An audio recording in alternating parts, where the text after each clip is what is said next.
Slick back. No, no, slick back. That's what I said. Slick back. No, nigga, I'm a pimp named Slick back. Pimp named Slick back. Pimp named Slick back. Nigga, are you deaf? I'm a pimp named Slick.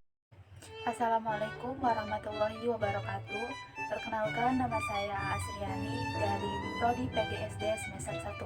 Di sini saya akan menjelaskan tentang hak asasi manusia untuk memenuhi tugas pendidikan kewarganegaraan oleh dosen pengampu, yaitu Pak Rifki Permana MPD. Berikut saya akan menjelaskan materinya. Hak asasi manusia. Sejarah hak asasi manusia.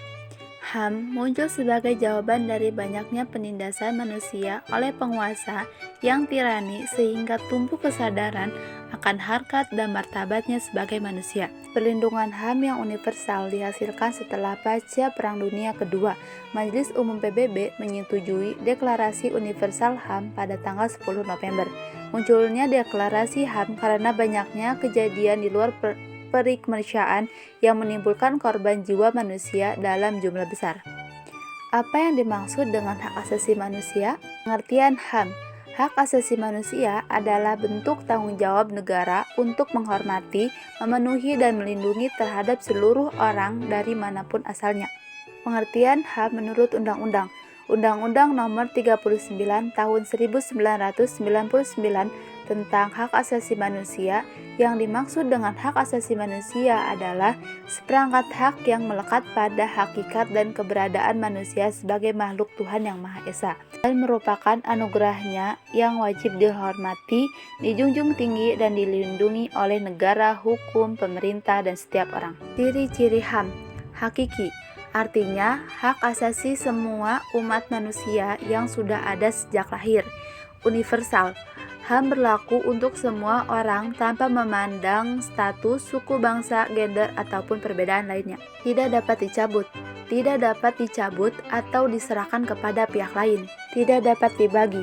Setiap orang berhak mendapatkan semua hak, baik hak politik, ekonomi, sosial, dan budaya.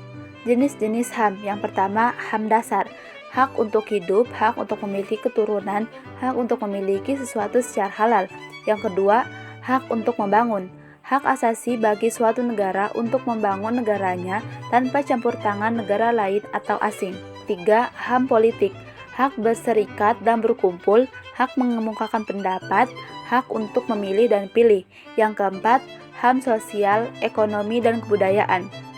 Hak mendapatkan pekerjaan, hak untuk mendapatkan pendidikan, dan hak untuk mendapatkan informasi. Kesimpulan yang saya peroleh dari mempelajari tentang hak asasi manusia.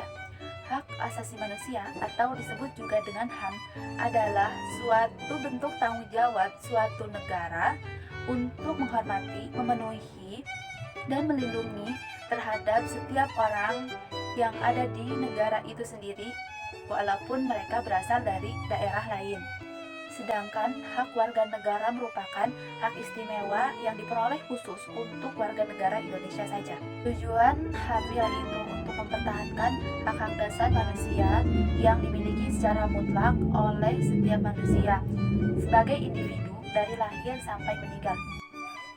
Sekian materi yang dapat saya sampaikan, kurang dan lebihnya saya mohon maaf. Wabillahi taufiq wal hidayah. Wassalamualaikum warahmatullahi wabarakatuh.